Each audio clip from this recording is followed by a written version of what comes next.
We just can't completely rely on food for giving our bodies what they need. Hey, welcome to the Plant Powered Celiac. I'm Hayley and I'm so excited that you're here today because we are going to be talking all about how to supplement correctly on a plant-based diet. Now, whether you're eating a plant-based diet, plant-centric diet, plant-predominant, or you're eating a vegetarian, carnivore, or a standard Western diet, correct supplementation is really important. Our food just isn't as nutrient dense as it used to be, and we simply can't rely on food alone to give us some important nutrients that our bodies really need. So no matter what diet you're eating, correct supplementation is really important. So here are the 3 supplements that I take on a vegan or whole food plant-based diet, and really we all need to be taking them no matter what diet you're eating. The first one is B12. Now, what is it and why do we need to supplement with it? Well, B12 is an essential nutrient that our body needs to create red blood cells as well as maintaining nerve and energy function. Essential meaning that our bodies cannot produce it on its own. We have to supplement with it in order to get it into our system. Now, if you don't get enough B12 and you become deficient, you can get extremely fatigued. You can have brain fog, experience pins and needles, have pale skin. You can even develop mouth ulcers or sores on your mouth or your tongue. You might experience muscle weakness, irritability, as well as anxiety or depression, or maybe a combination of all of the above. So where does B12 come from? Well, B12 is actually found in bacteria that live in animal fecal matter. So yes, animal poop. It's found in the bacteria of animal poop. Now, meat eaters do digest B12 through animal fecal matter because all meat is contaminated through the slaughtering process. And our soil used to contain more B12 by virtue of the animals fertilizing it through eating it. But now that our dark leafy greens come packaged and triple washed and our hygiene standards have increased so much that everything is washed and sterilized so well, plant-based eaters aren't getting enough B12 through diet alone. And it's often the case with meat eaters too. They can also become B12 deficient. So it is recommended that we supplement daily with a B12 supplement. I like to use this B12 spray. It's a Bioceuticals brand and it's vegan, it's peppermint flavor. As you can see, it's the one that all my family use. So it's covered in spray smear, of course, and it's recommended 1 or 2 sprays a day under the tongue because that is where it is best absorbed. Super easy to use. I just spray it under the tongue every morning before I drink my morning smoothie. And my kids, obviously, my husband. Now, the great thing about B12 is that it's a water-soluble vitamin. So if you somehow get too much B12 in your system, your body will just naturally eliminate it through urination. You'll just pee the excess out, and it's practically impossible to overdose on B12. So it's a really important supplement to take. Make sure that you're getting enough B12. The second supplement that we all need to supplement with, which does require a more dose-specific amount, is iodine. So iodine is a really important trace mineral that is specific to our thyroid function, as well as our hormone production, and of course, our brain health. So a healthy adult needs 150 micrograms of iodine every day to support a healthy thyroid function. Now, this is something you should definitely look at getting a blood test for to check your levels, and it will show up specifically in your thyroid function if you're not getting enough iodine in your diet. A low-functioning thyroid actually needs 300 micrograms of iodine a day to supply the thyroid with its own iodine so that it can produce thyroid hormone on its own. But this is really important to know that it is not recommended to take more iodine than you need. More is not better. If you take too much iodine, you can actually poison your thyroid and create a lot of problems. More is not better in this case.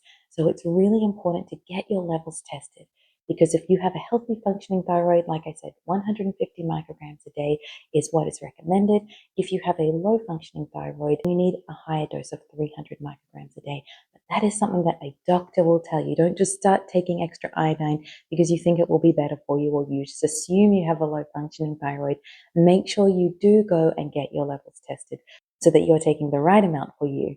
If you prefer to get your iodine through food, 1 teaspoon of iodized table salt will give you exactly 150 micrograms of iodine, exactly the right amount to maintain a healthy thyroid.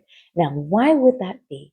In the early 1900s, some parts of the Midwest in the United States had low iodine in their soil and in their water, which actually created a mass problem of goiters, which is swollen thyroid gland, among the population at the time. So the salt manufacturers in America began to fortify their salt with iodine to help fix this problem. And within a 10-year span, the issue was basically eliminated. Now, I do recommend a low sodium plant-based diet. I think I would get in about a teaspoon of salt a day. I drink a lot of water. I eat a lot of watery rich raw fruits and vegetables. So if I don't get enough sodium, which is an essential nutrient, then I'm going to experience low blood pressure, dizziness, fainting, and probably not absorb all that water very well. So it is important to get roughly a teaspoon of salt if you are eating a very hypernourishing plant-based diet. And that is enough salt. If you're eating a lot of processed foods, then you're going to be getting well and above your sodium needs for the day. You're going to be having too much sodium. So it is recommended to have a little bit of sodium on a plant-based diet, just enough for your body's needs, but nothing too crazy. So if you prefer to get your iodine through table salt, then you can buy the iodized kind, not the pink Himalayan or the rock salt or things that don't have iodine added to it. So I personally just prefer to take a supplement. I find it a lot easier. It gives me a lot of, mental peace knowing that I've taken the correct amount that my body needs for the day. Other forms of iodine through food also include things like sea vegetables, kelp or nori, and you can research how much exactly of those foods that you need to eat in order to get your iodine needs met. Keeping in mind that too much or too little iodine can both create problems. So however you choose to supplement with it, whether it's through food or through a supplement, make sure that you get tested so that you know how much to take to make sure that you have a healthy functioning thyroid, great hormone production, and good brain health.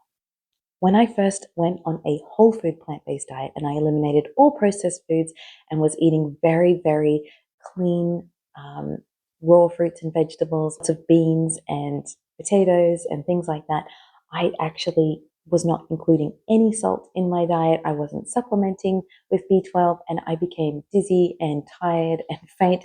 And I was wondering, why was I having all these symptoms if I was supposed to be doing something really healthy for my body? And it was because I wasn't supplementing with B12 and with iodine. And I also experienced a dip in my thyroid function. My thyroid function actually became underactive and I started to lose hair and it became very dry and brittle. My skin was quite dry. So I was able to learn that I definitely do need to supplement with iodine. I just didn't realize it at the very start of my journey. So I hope that if you're new to a plant-based diet, this is helpful for you. And the third supplement, which is essential to our health, is vitamin D3. Vitamin D3 is essential for our bone health and development, for our muscle function. It's really important for our immune system, and it also promotes better digestion of calcium in the gut. If you are vitamin D deficient, you might be feeling fatigued or be more susceptible to getting sick. You have a weakened immune system and may even be experiencing muscle or bone aches, none of which sounds very fun, to be honest. Our skin can produce vitamin D3 when it's exposed to sunlight, but it's just not conducive to everybody equally. And it really depends on your skin tone, how long you've been in the sun for, and your own body's ability to actually produce vitamin D3 when exposed to sunlight. And so to be safe, it is widely recommended to supplement with vitamin D3 to make sure that you are getting enough for your body's needs. Again, this is something that you can get tested for. Go and get a standard blood test and they will let you know your vitamin D levels so that you know how much your body needs in terms of supplementation so that you can get the right amount for you.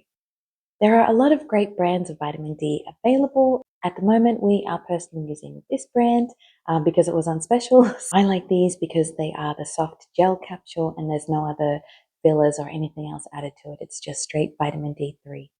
Now, the thing about vitamin D3, which is different to the B12, is that it's actually a fat-soluble vitamin.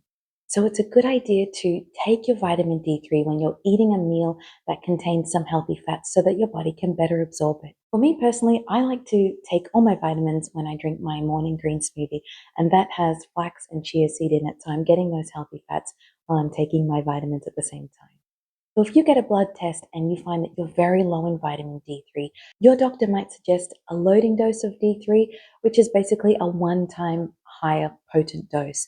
And then from then on, you might need to take 1 to 2,000 IUs, really anywhere up to 5,000 IUs of vitamin D a day, depending on your needs. I personally get my levels tested once a year, and my sweet spot is 2,000 IUs of vitamin D a day. That's the right amount for my body to produce enough vitamin D to keep me healthy.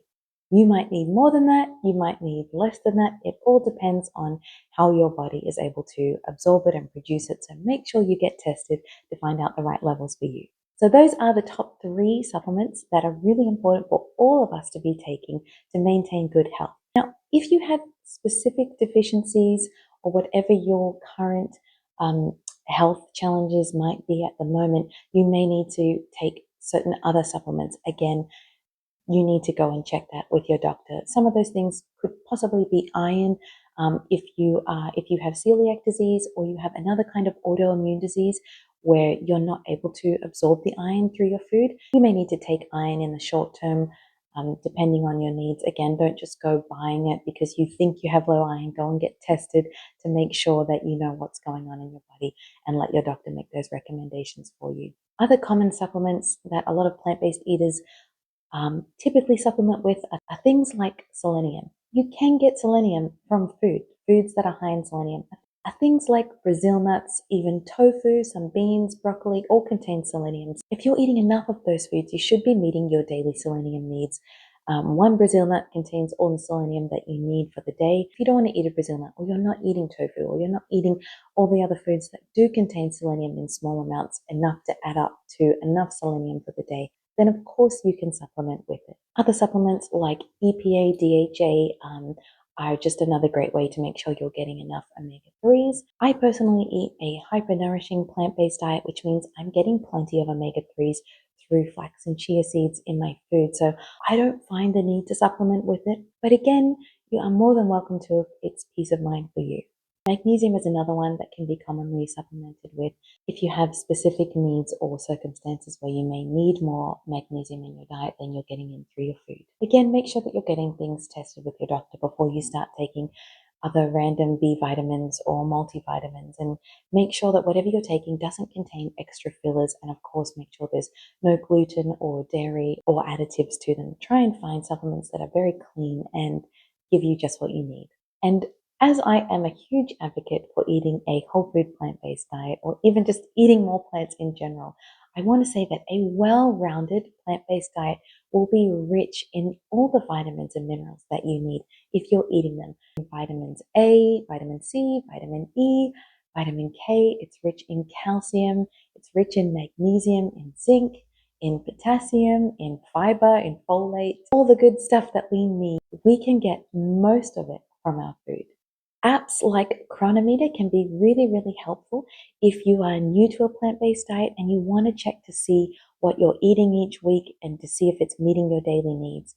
Once you have an idea of just how rich in vitamins and minerals plants are, and you're in a flow of consuming lots of them, you'll find that with correct supplementation, you should be getting all the vitamins and nutrients and minerals that you need.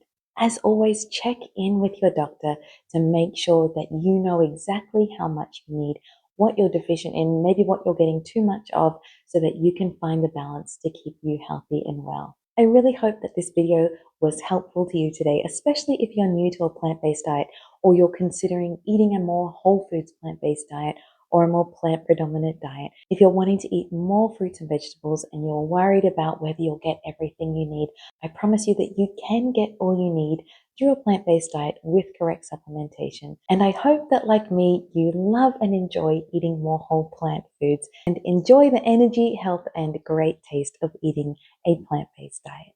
Thank you so much for being here. I hope you found this helpful. And as always, I wish you a wonderful day, and I will catch you in the next one. Bye. 1 teaspoon of iodized tea. Oh man.